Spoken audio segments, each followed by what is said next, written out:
A very warm welcome, Your Excellency, Minister Bوريطة, to Budapest. Tomorrow will be the first ever V4 Morocco meeting of Ministers of Foreign Affairs. Why now, and what are your expectations? Thank you. I'm very delighted that it will be the first meeting of the V4 plus Morocco. I think the question should be why not now, because this difficult period we are living is pushing all the countries to look for reliable partners. Neighborhood is not today an asset. What is important is the trust and the reliability of a partner. And through the different bilateral relations we have with the four countries, we feel that we have a strong ground of trust and partnership that allows us to go a step further and to have this format, a V4+1. Second, we think that we are facing many challenges altogether. Of course, the pandemic is the most important, but we have other challenges, security ones, and we have also opportunities, including economical development. So I think it's a good opportunity to build on what we have achieved on a bilateral basis and to try to explore what we can do as an added value within this format. You've met the Hungarian Minister of Foreign Affairs and Trade, Mr. Péter Szijjártó. What were the major topics that arose during the encounter? First, he's a good friend, and we have worked during the last years to build a real partnership between our two countries. During the last 5 years, we have signed more agreements than during the last decades. We have met, I think, 5 or 6 times. He paid 2 visits to Morocco. This is my visit here. And we have signed agreements on important issues. Today it was an opportunity to see the implementation of those agreements and how to enrich this legal framework between our two countries. Today Morocco is the 3rd trade partner of Hungary in Africa, and this is very important. So we decided to strengthen the economical dimension of our bilateral partnership, and also to exchange best practices on the way of managing the COVID-19, on how we can together contribute to peace, stability and development in Africa. So the idea is to build on this very positive dynamic of our bilateral relations during the last years, to promote our interests and our objectives in other areas in the Arab world and in the African continent. 4 years ago, it was also highlighted that the two countries, Morocco and Hungary, will also be more intense regarding the fight against illegal migration. And Morocco plays an important role in stopping illegal migration. To what extent is the kingdom partner to the EU? Of course, we are the closest southern Mediterranean country to the EU. Between Morocco and the continent, there is less than 12 kilometers. So Morocco has been all the time a reliable partner, but within a clear and shared vision of migration. Migration is a natural or human natural phenomena. People are moving, and this is something which is good. What is not good is when it comes to illegal trafficking or human trafficking or illegal migration. The migrant most of the time is the victim of those networks who are using poverty or the weakness of some people to draw them into this adventure. So what can the kingdom do in order to prevent this? If the EU has been all the time, let's say, comfortable with its Western route, it's because the country was doing a lot. When in 2014-15 there was this wave of migration from the eastern route, no one was thinking about what is happening west. It's not because the networks were not using that route from West Africa to Morocco to Spain. It's because the country, Morocco, was investing a lot in protecting its territory first, but also its partners.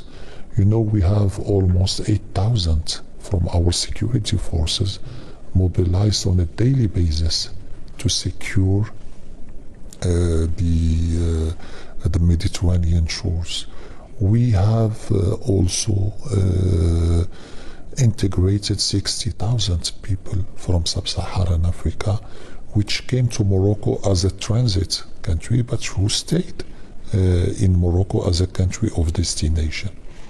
Morocco is ready to strengthen its partnership with the EU, but within a common understanding that it's a shared responsibility. It's not only the responsibility of countries of origin or countries of transit. When you have a network or you have traffickers, they are in the country of origin, in the country of the transit, but they find people in the country of destination to help those illegal migrants to get into those countries. We have all of us to put our efforts against those networks, and it's easy to put all the pressure on countries of transit because they are the last connection. I think there should be a comprehensive approach to migration through development, through giving hope to people, to youth in the African continent, and of course by being tough against the illegal migrants, and particularly the networks of illegal migration. Another issue is the terrorist threats within the region, and we all know that the Islamic State is still very active. Does this affect the Arab countries of Northern Africa? Yes, it's terrorism is a global threat to all of us, and the terrorist networks are coordinating in all the regions. In Morocco, we have since 2003 there was a vision by His Majesty the King to tackle the issue from the different dimensions. The fight against terrorism cannot be reduced to security elements. First, His Majesty engaged in a reform of the religious field, because you have to fight the ideas before fighting the translation of ideas into acts. Radicalism has to be fought, and this is this reform of the religious field was important. Then you have to work and to act against vulnerabilities. When you have poverty, when you have exclusion, then it's easier for the terrorist groups to attract. And there was work done by the Moroccan authorities and the instruction of His Majesty to ensure human development in the country. And third, of course, there is the security dimension, and Moroccan intelligence services have been working closely with their counterparts, including here, to fight against radicalism and terrorism.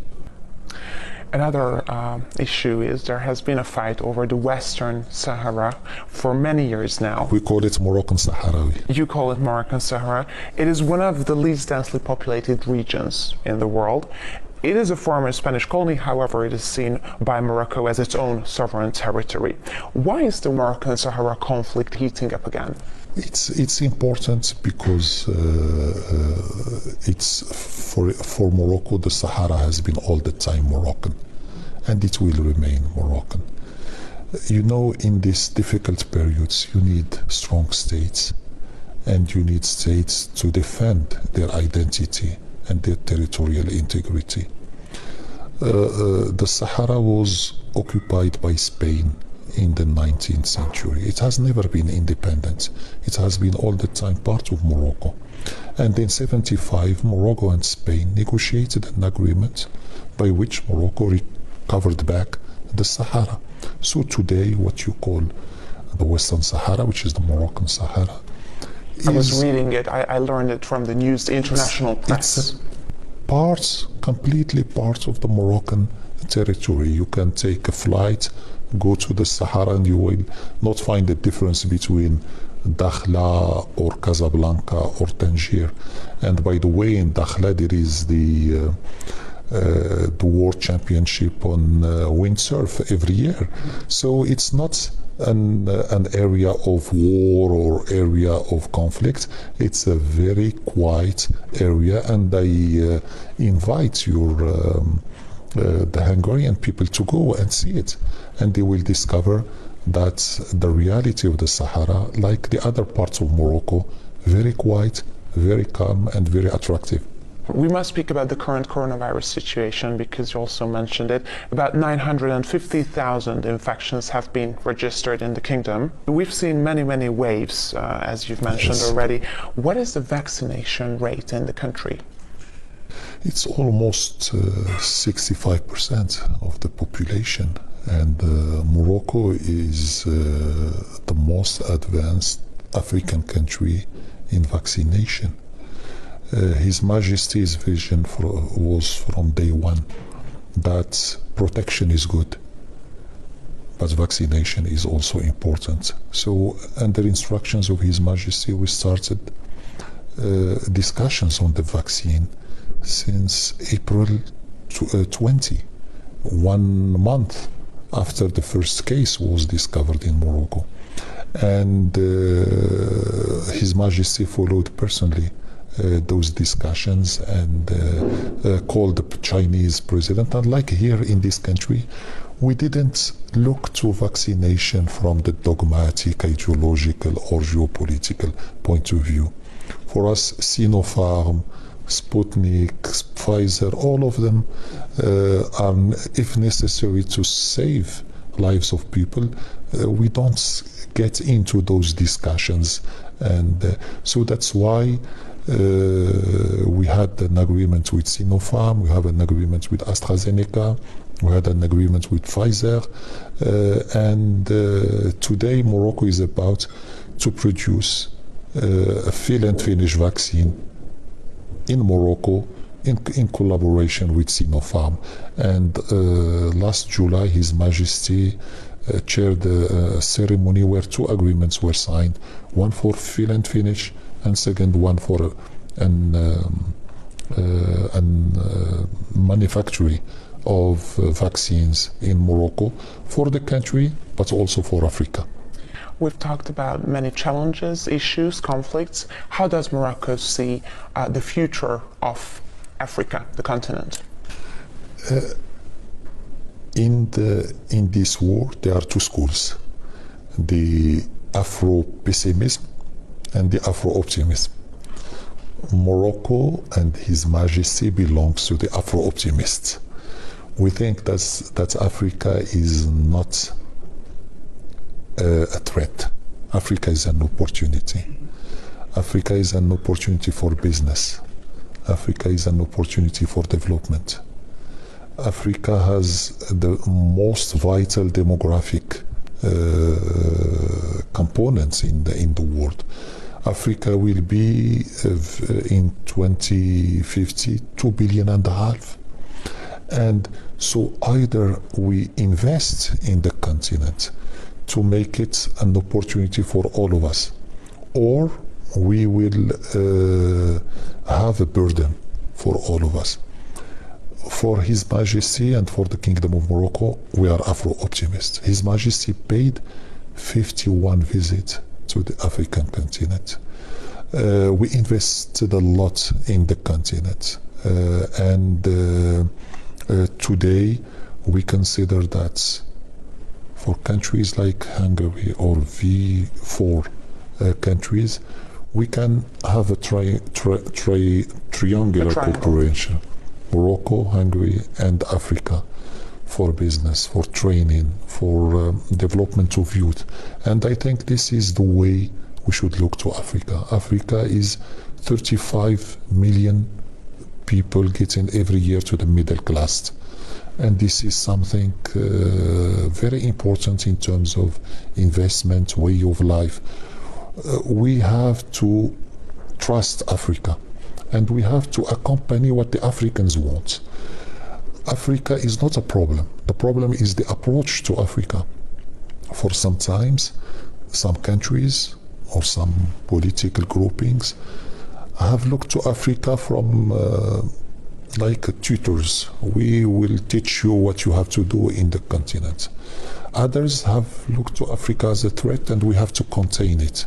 I think the best way is what Hungary is doing, to go to Africa, to understand the realities, and try to accompany those realities in a very Afro-optimistic way.